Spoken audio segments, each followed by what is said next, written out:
Olá, bem-vindo ao canal Livro Aberto. Hoje, dando continuidade às gravações das lições bíblicas da editora Betel, abordaremos o tema da lição de número 2 do primeiro trimestre de 2026. Princípios bíblicos para a vida cristã equilibrada. Eu sugeriria que esse título fosse mudado para Princípios Bíblicos para a vida cotidiana dos discípulos de Cristo. Creio que o tema ficaria mais abrangente do que o que foi colocado pelo irmão Eliel, ainda que o tema que ele escolhe para discutir aqui é relevante e vale a pena você estudar. O texto bíblico desta lição está no livro de Filipenses, na Epístola aos Filipenses, no capítulo 4, versículos de 5 ao 9. Mas, como sempre eu tenho sugerido aqui, o ideal é que você não leia apenas o capítulo 4 todo, mas que você leia todo o livro aos Filipenses, toda a epístola, porque assim você teria uma ideia muito mais abrangente do que Paulo pretende quando ele dá sequência a esse assunto, como ele trata esse assunto antes de fazer essa abordagem e após fazer essa abordagem. E, além de ler todo o texto, eu queria fazer uma sugestão. Nós temos utilizado nas nossas revistas a tradução bíblica da ACF, que é Almeida Corrigida Fiel, ou Almeida Revista e Corrigida algumas vezes. Mas eu quero sugerir que, além disso, você estude o texto também numa tradução mais moderna, uma tradução que você tenha um vocabulário um tanto quanto mais fácil de você entender. Eu sugeriria que você lesse, por exemplo, na Nova Tradução, na linguagem de hoje, ou que você fizesse uma leitura também, um estudo na Nova Versão Transformadora. São duas traduções feitas pela equivalência dinâmica. Inclusive a Nova Tradução da linguagem de hoje é considerada uma paráfrase. Isso vai facilitar muito a compreensão do texto para você, porque já que a linguagem adotada tanto pela Almeida Corrigida Fiel quanto pela Almeida Revista e Corrigida, que são as traduções mais adotadas na Assembleia de Deus, o texto é arcaico e erudito, o que dificulta muitas vezes a compreensão maior desse texto. Mas fica aí a dica. O meu objetivo ao fazer esse comentário é despertar para uma conduta cristã coerente e eticamente correta de acordo com os princípios bíblicos. E eu quero destacar aqui que eu me refiro sempre a princípios e não mandamentos, não leis, não ordens. Por quê? Porque os princípios, eles são muito mais abrangentes, muito mais completos, eu diria, para estruturar a nossa conduta, para regulamentar a nossa conduta, do que os mandamentos puramente. Por exemplo, se você lê o mandamento não matarás, está claro. A ordem é explícita, você não tem dúvida nenhuma, não precisa de interpretação nenhuma. O problema está o que subjaz a esse mandamento. Aí é que entram os princípios. Por exemplo, o amor ao próximo, o perdão pelo equívoco que alguém comete, a valorização da vida e outros princípios que são que subjazem a um mandamento como o de não matar. Então é por isso que eu sempre me refiro a princípios. Os princípios são mais importantes do que os mandamentos. Eu diria que os mandamentos é a letra pura e simples. E os princípios é a prática, é a vivência daquilo que está na lei, que está nos mandamentos. Por isso, o meu objetivo é despertar para uma conduta cristã coerente e eticamente correta de acordo com os princípios bíblicos. Amados, a vida cristã não é sustentada apenas por boas intenções. dizem que de boas intenções o inferno está cheio, não é? Mas, veja, não é sustentada apenas por boas intenções, por emoções religiosas ou por experiências pontuais, muitas vezes.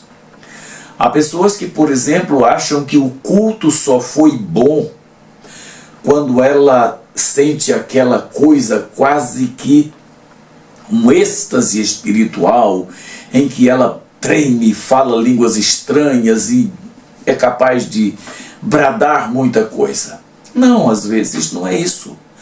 Às vezes você está compenetrado, você está em silêncio, mas você está adorando, cultuando a Deus muito mais do que outras pessoas. Portanto, a vida cristã não é feita de emoção. Ela é feita de racionalidade, razão. Por isso que Paulo recomenda aos romanos, no capítulo 12, que nós apresentamos a Deus o nosso culto racional, que é algo muito mais do que simplesmente emoção. Tá? E eu diria que o verdadeiro discipulado se revela no cotidiano e não em momentos como em um culto, como numa reunião de oração ou algo parecido. Mas ele se revela nas escolhas diárias, na maneira como pensamos, reagimos e nos nossos relacionamentos.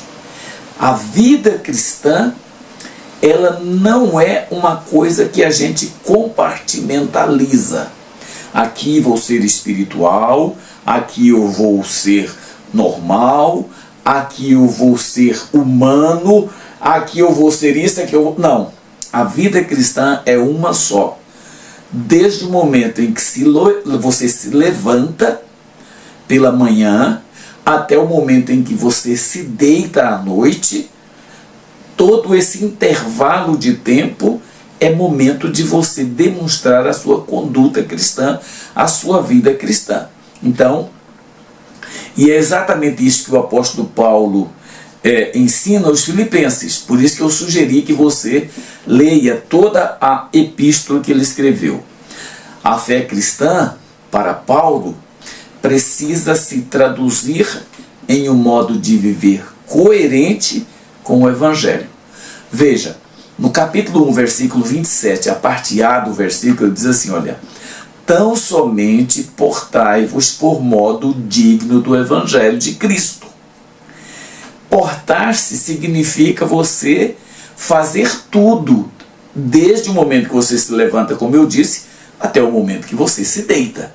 Isso é a sua maneira de portar-se.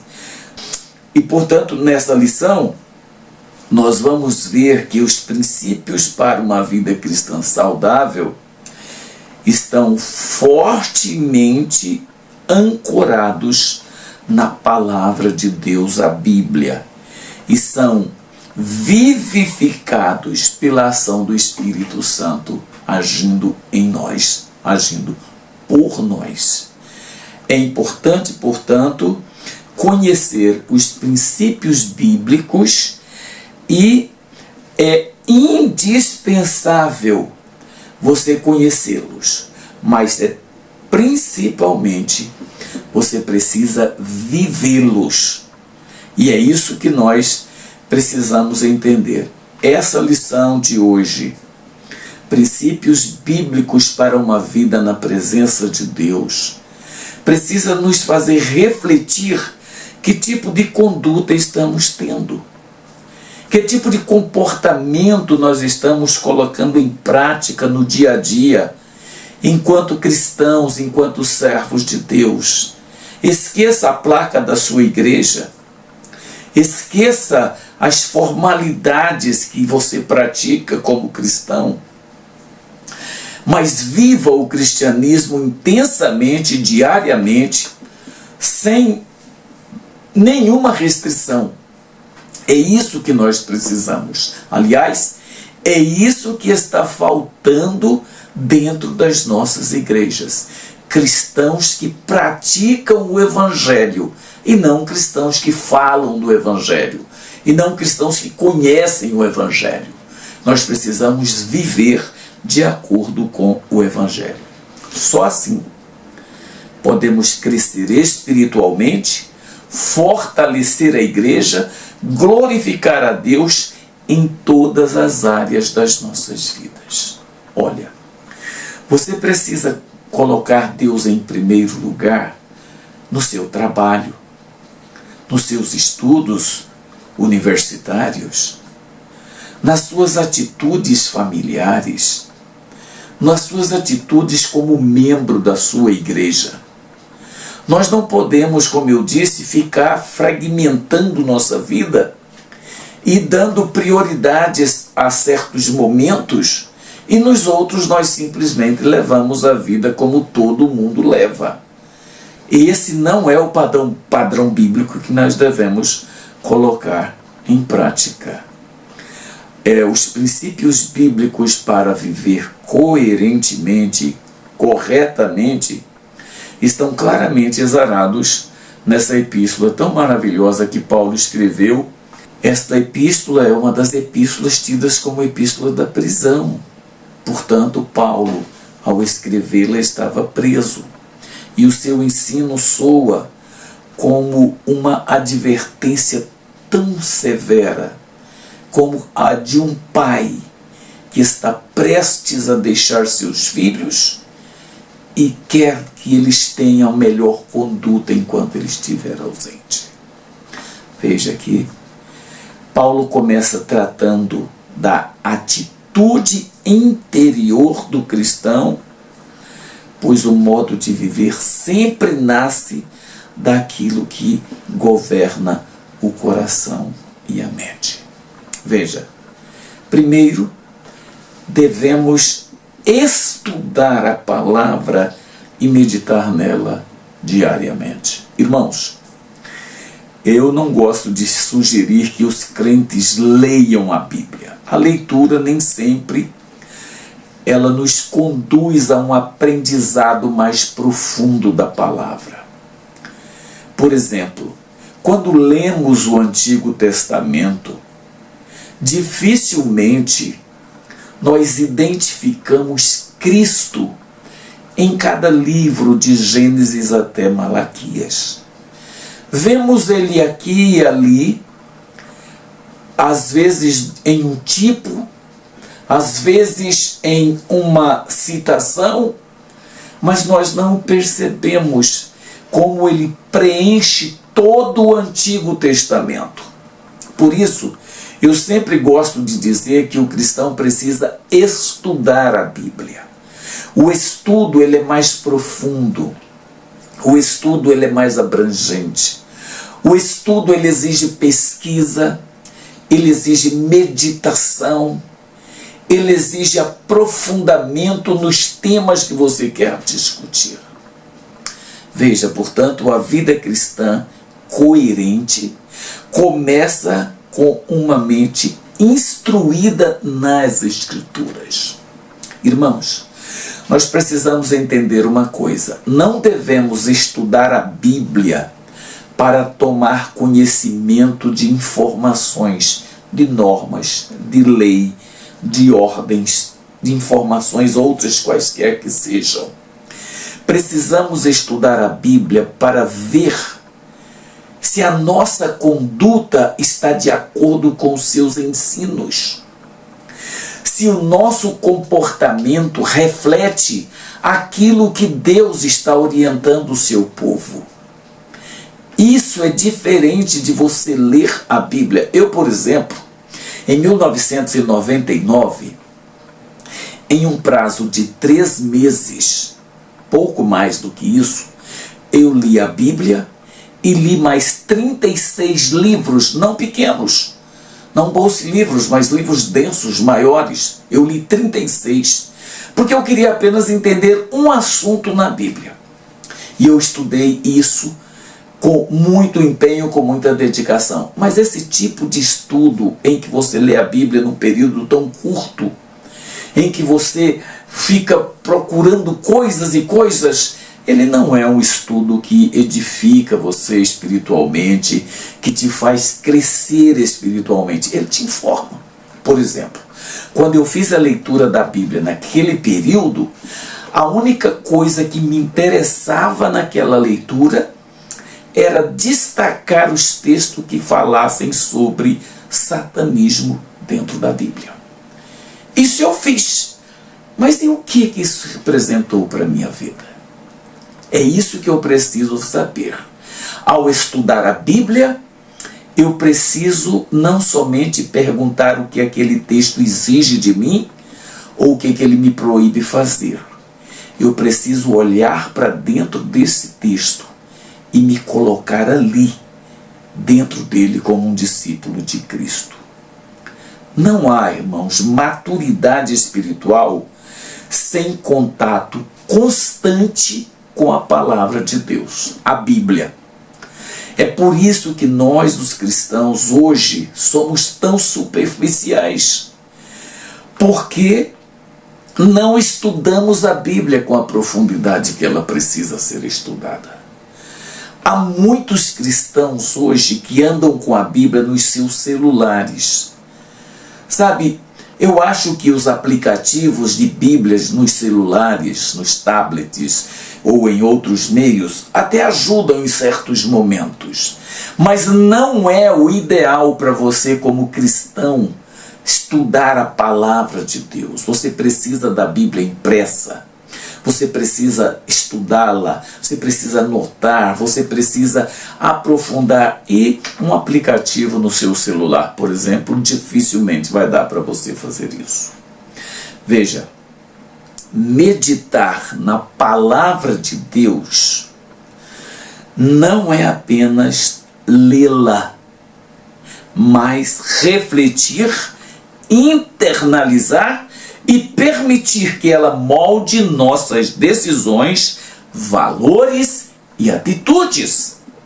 E eu diria ainda, as nossas escolhas. É importante fazer isso. Veja, o salmista, no Salmo número 1, ele diz uma coisa interessante. Ouça o que ele diz. Bem-aventurado o homem que não anda segundo o conselho dos ímpios, nem se detém no caminho dos pecadores, nem se assenta na roda dos escarnecedores. Antes tem o seu prazer na lei do Senhor, e na sua lei medita dia e noite.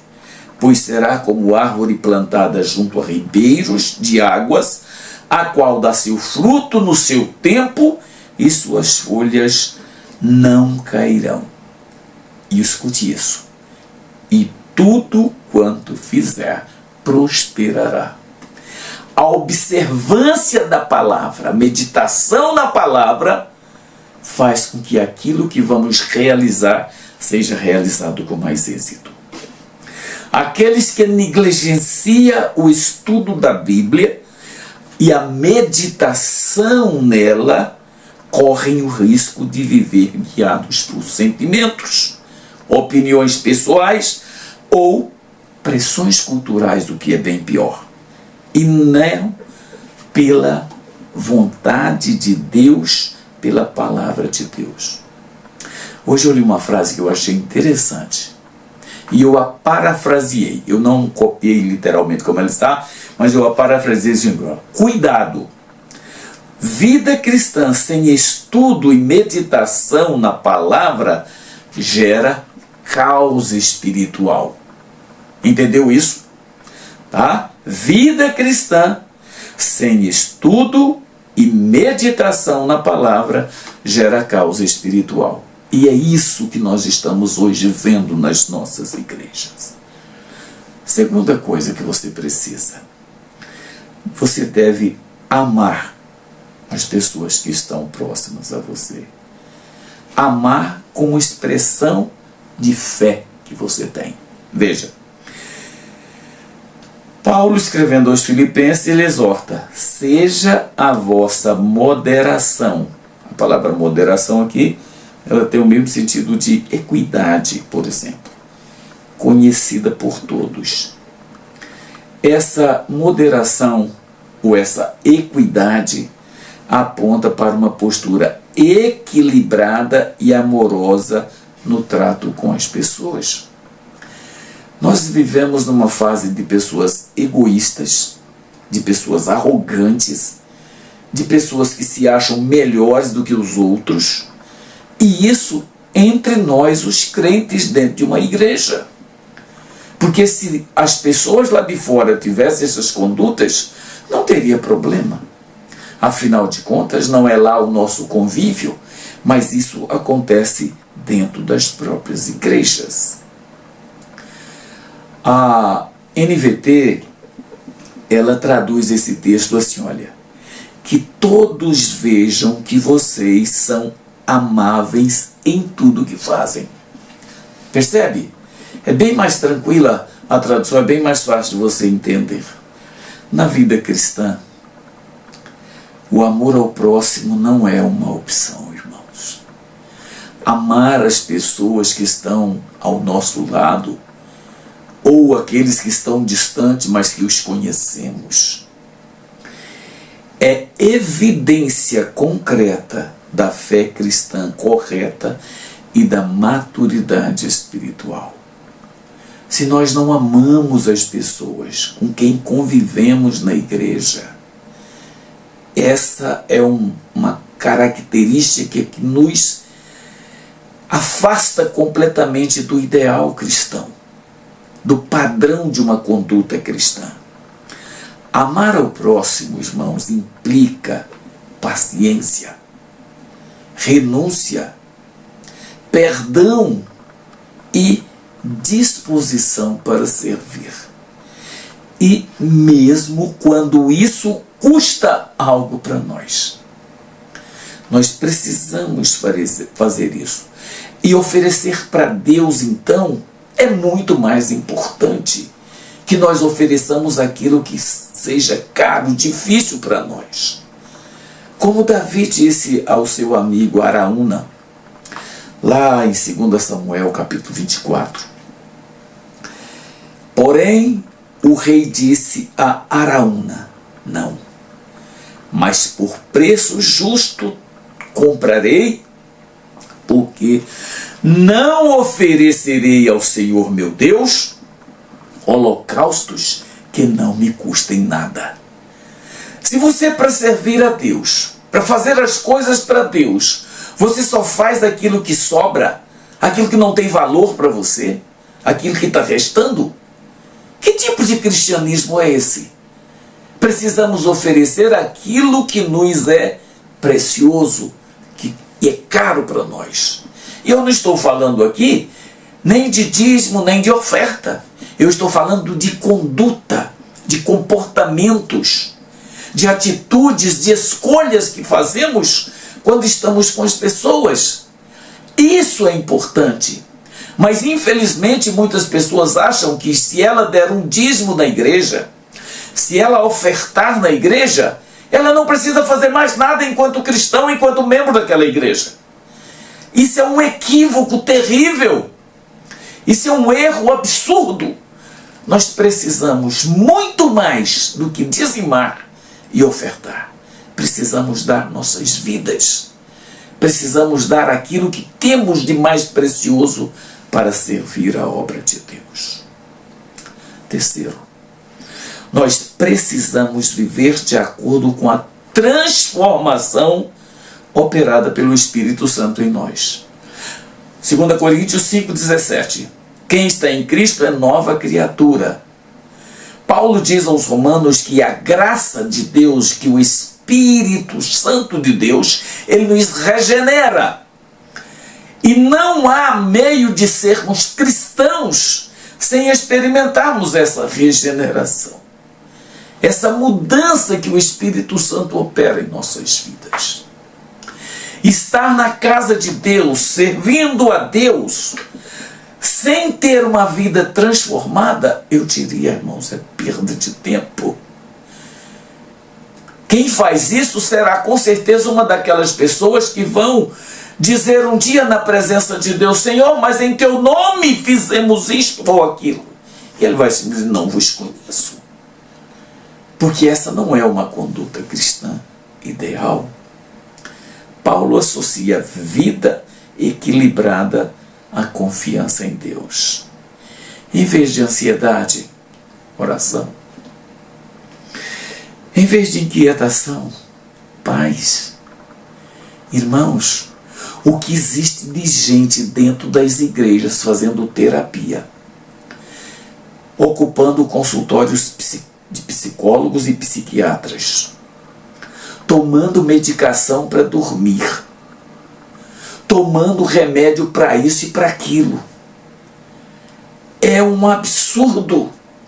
Por que isso acontece?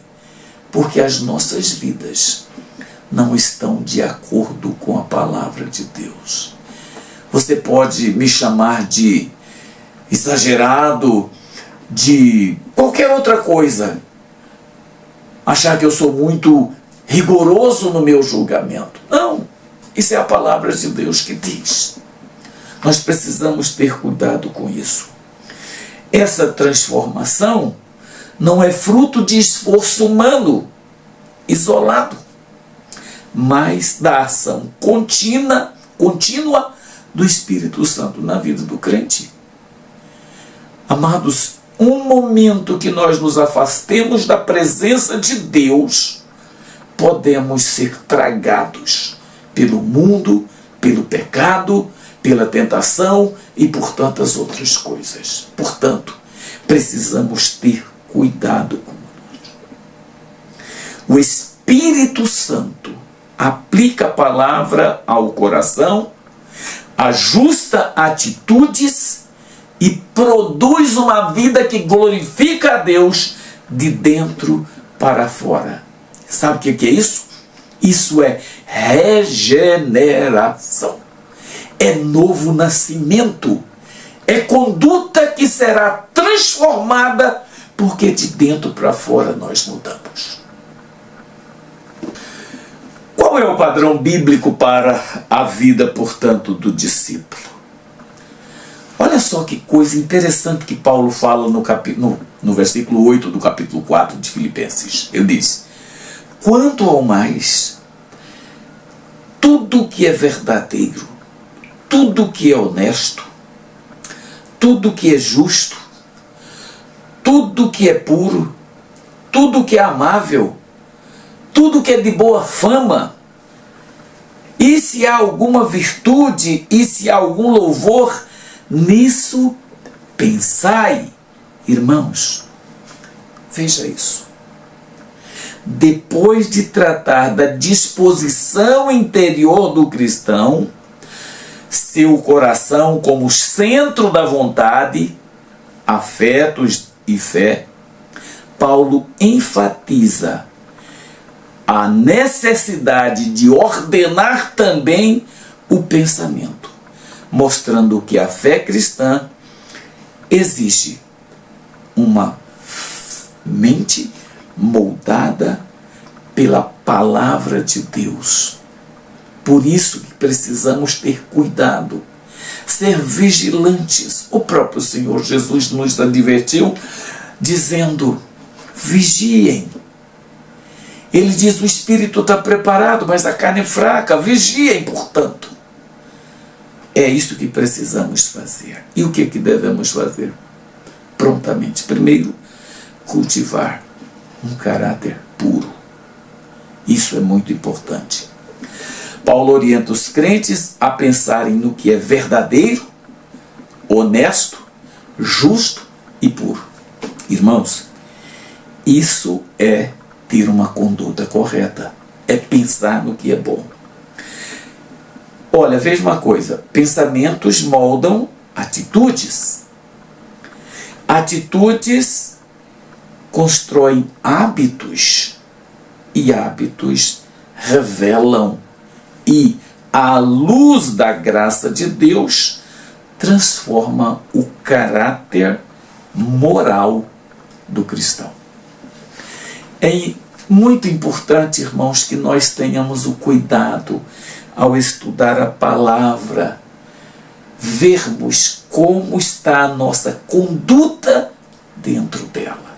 e não simplesmente ficar buscando essa ou aquela informação.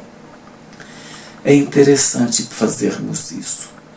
O discípulo de Cristo deve buscar intencionalmente aquilo que edifica, honra a Deus e promove uma vida santa. É isso que nos está faltando, irmãos. As nossas igrejas têm riquezas, templos luxuosos, bancos confortáveis, sistemas de sons dos mais modernos, estamos na mídia, estamos nas redes sociais, mas não temos vida cristã de verdade.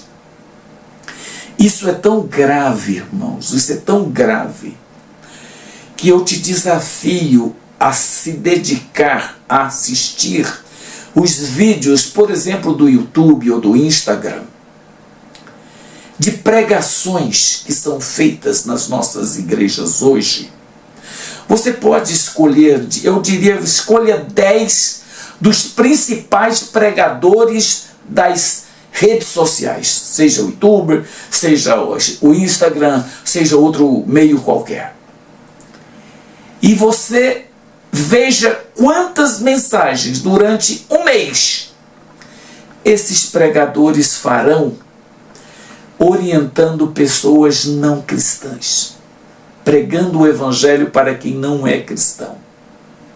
Irmãos, todas as mensagens, quase sem exceção, são pregadas para crentes, o que demonstra um erro muito grande nas nossas igrejas. Veja, eu estou aqui hoje fazendo esse vídeo mostrando exatamente essas mesmas falhas. Então nós precisamos mudar a nossa conduta. Nós precisamos resistir às tentações, irmãos. Veja, uma mente que está alinhada à palavra é uma mente que ela é muito resistente ao pecado. Como disse o salmista, escondi a tua palavra no meu coração para eu não pecar contra ti. Sabe, irmãos, a palavra de Deus, ela nos disciplina a ter uma conduta mais piedosa, mais cuidadosa. Por isso, nós precisamos resistir. E a tentação só pode ser resistida eficientemente com o conhecimento da palavra de Deus. Lembra de Jesus no deserto? Ali, em nenhum momento que ele foi tentado, ele usou qualquer argumento que não fosse a palavra de Deus.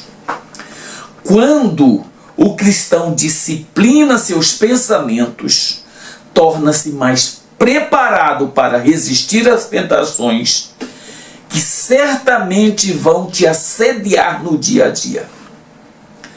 Sabe, irmãos, o tempo inteiro, em diversas frentes, nós somos provocados a nos afastar da presença de Deus. Seja por isso ou por aquilo, mas a gente está sempre provocado, sempre provocado.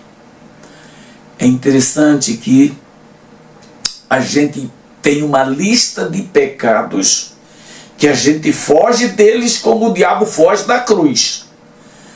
Mas e os outros? Que nós sequer refletimos sobre eles. Resistir às tentações não é apenas dizer não ao pecado. Isso até é fácil.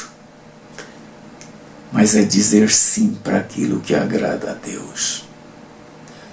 Sabe, irmãos, quantos de nós se afastou daquilo que nós precisamos colocar em prática diante de Deus? Que precisamos agradá-lo com as nossas atitudes, escolhas, decisões. Quantos de nós? Depois nós precisamos de cultivar o amor fraternal. Sabe, a palavra amor na Bíblia ela tem um sentido muito profundo. muito profundo, tanto que existem 4 palavras do grego que nós traduzimos por amor, e todas elas estão na Bíblia. Mas eu não vou discutir isso. Eu quero apenas dizer que precisamos cultivar o amor fraternal. Pensar no que é amável, de boa fama, envolve também a forma como enxergamos e tratamos os irmãos. Que tipo de conduta nós temos em relação aos nossos irmãos da igreja? Somos atenciosos? Somos indiferentes? Somos interessados? Simplesmente ignoramos? Qual é a nossa atitude? Quando alguém fala na igreja sobre as necessidades de uma pessoa, sejam elas afetivas, espirituais, financeiras ou etc., qualquer coisa, qual é a nossa atitude? Como nós reagimos? Irmãos, o amor fraternal, ele fortalece a comunhão.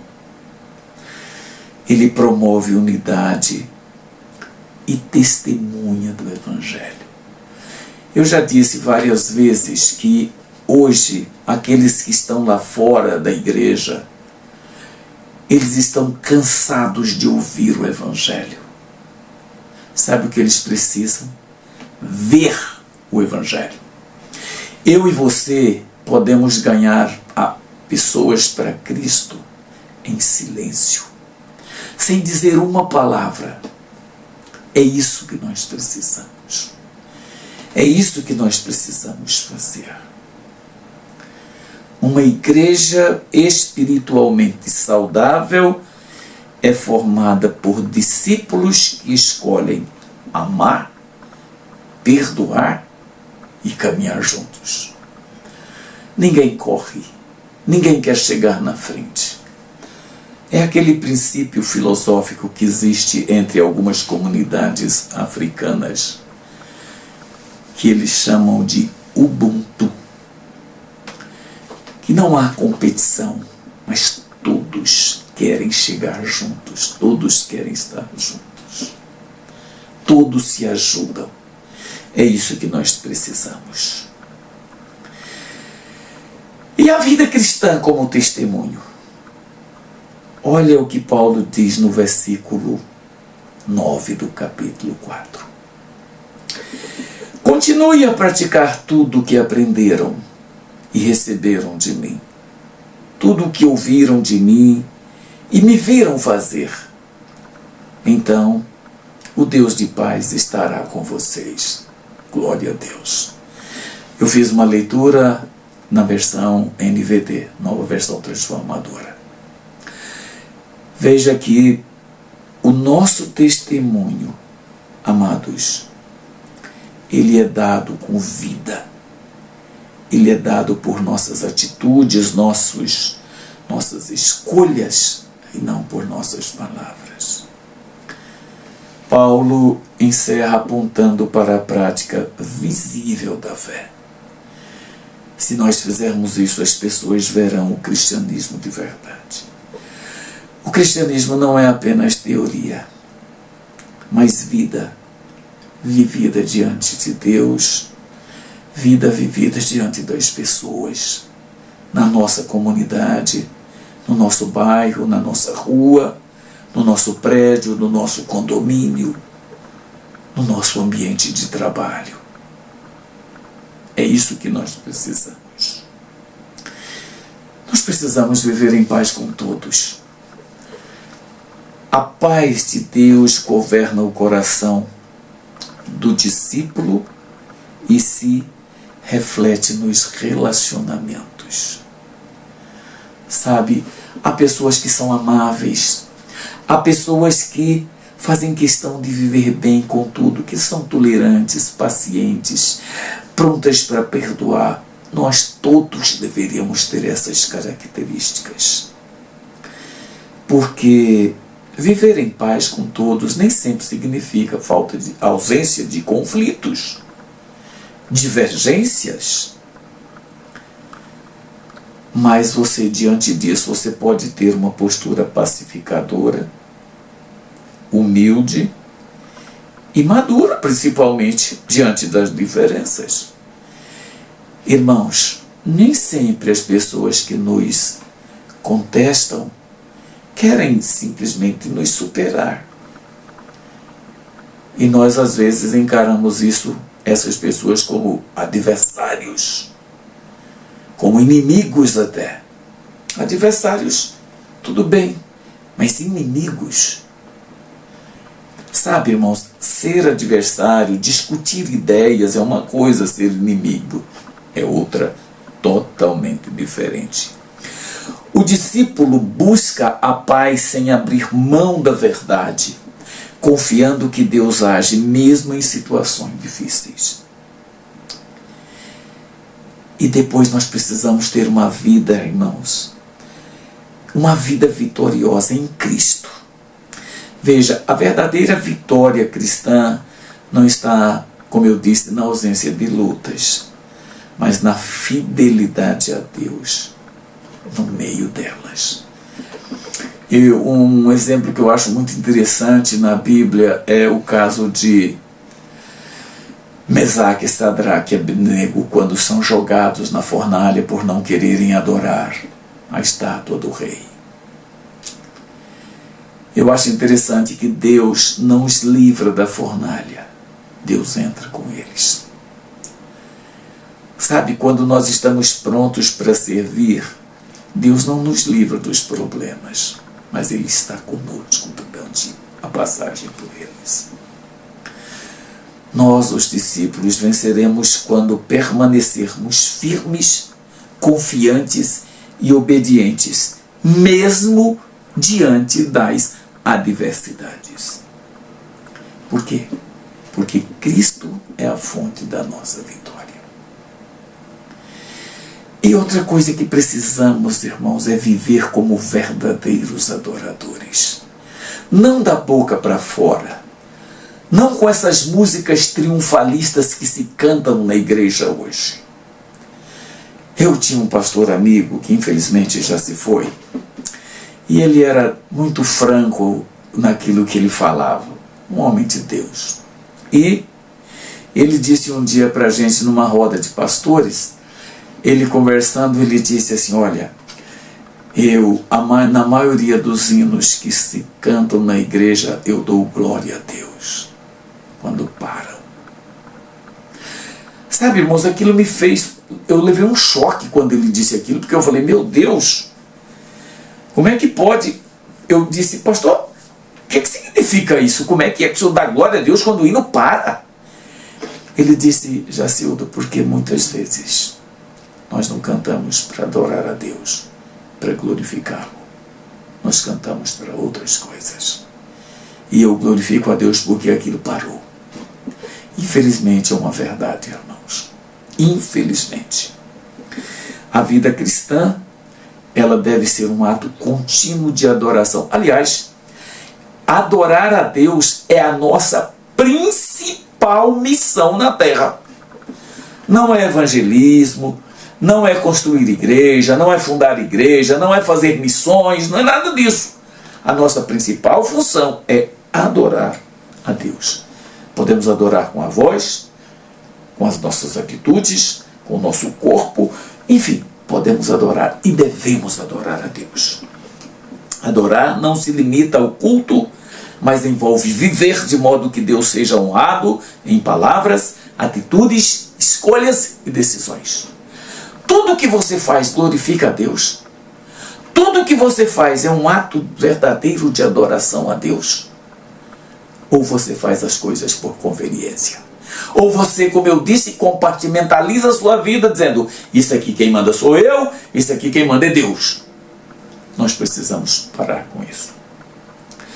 O discípulo glorifica a Deus com tudo o que é e com tudo o que faz. É isso que nós precisamos. Amados, Filipenses capítulo 4, não só os versículos de 5 a 9, como está na nossa lição, nos ensina que a vida cristã saudável nasce da combinação entre conhecimento da palavra, ação do Espírito Santo e prática diária do cristianismo verdadeiro. O discípulo verdadeiro se expressa em uma vida coerente, transformada e comprometida com a glória de Deus. Tudo que você faz aponta para isso ou não? Pensa nisso. Amados, não basta conhecer os princípios que eu falei lá no começo. É preciso vivê-los. E aí, você analisa, por exemplo, os 10 mandamentos e pergunte quais são os princípios que subjazem a cada um deles. Ou os demais mandamentos que existem na Bíblia. Por exemplo, Tiago, é claro, quando diz, falando assim, irmãos, não falem mal uns dos outros. Quantos princípios tem por trás disso? Sabe? Ou quando a Bíblia diz, amai-vos uns aos outros. Quanto princípio tem por trás disso? Vamos pensar nisso. E isso só é possível quando permitimos que Deus governe nossa mente, nosso coração e nossas atitudes. E esse vídeo já está muito longo, mas eu não quero deixar de apresentar para vocês algumas aplicações que eu espero que vocês observem. Primeira, procure fortalecer sua vida espiritual. Eu quero até trocar isso aqui. Vamos procurar fortalecer nossas vidas espirituais por meio do estudo, meditação diária na palavra de Deus, permitindo que ela molde nossos pensamentos, escolhas e decisões. Vocês sabem por que nós agimos às vezes tão errado? Porque ignoramos solenemente o que diz a palavra de Deus. Precisamos ter mais contato com ela. Sabe, irmãos, precisamos conhecer mais de Jesus. Eu acho interessante uma coisa. Muita gente gosta de ler biografias, né, de pessoas famosas, por exemplo. Lê a biografia de um ator, de uma atriz, de um cantor, de um político, enfim. Leem as biografias. Mas que biografia nos informa? Apenas coisas sobre a pessoa. Sabe o que é muito mais importante do que você ler biografia? É você conhecer a pessoa, falar com ela, cara a cara, apertar a mão, abraçar. Isso é muito mais importante do que ler uma biografia. Se você meramente estuda a Bíblia para aprender coisas, você está lendo biografia. Mas quando você estuda para conhecer melhor a Cristo, você está o abraçando, conversando com Ele.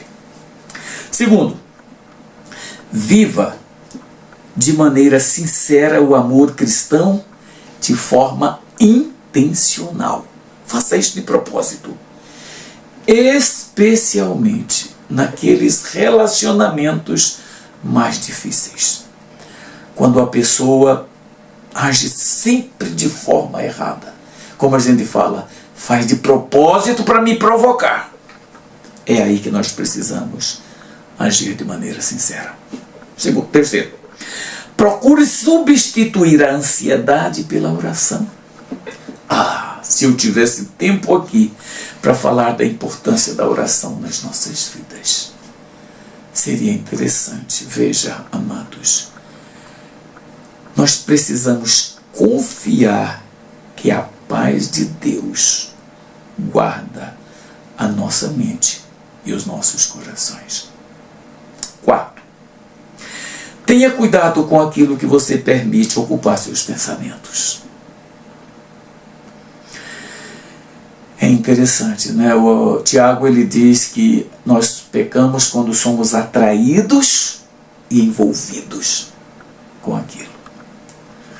O Senhor Jesus disse que nós cometemos adultério quando nós colocamos aquilo na nossa cabeça. Então tenha cuidado com aquilo que você permite ocupar seus pensamentos, buscando sempre o que edifica e glorifica a Deus. olha uma coisa, você não pode proibir, impedir que um pássaro pouse na sua cabeça. Mas você pode impedir dele ficar ali e fazer um ninho. Isso deve ser a mesma coisa com os maus pensamentos nas nossas mentes. Pensamentos impuros, maldosos, pensamentos egoístas e etc, e etc, e etc. Eu não posso impedir que eles me ocorram, mas eu posso impedir que eles fiquem comigo. Eu posso repreendê-los e devolvê-los de onde eles vieram. Eu não preciso guardá-los, acalentá-los aqui comigo. E quinto, se esforce para demonstrar sua fé de forma prática. Sabe, irmãos, tornando sua vida um testemunho visível do Evangelho.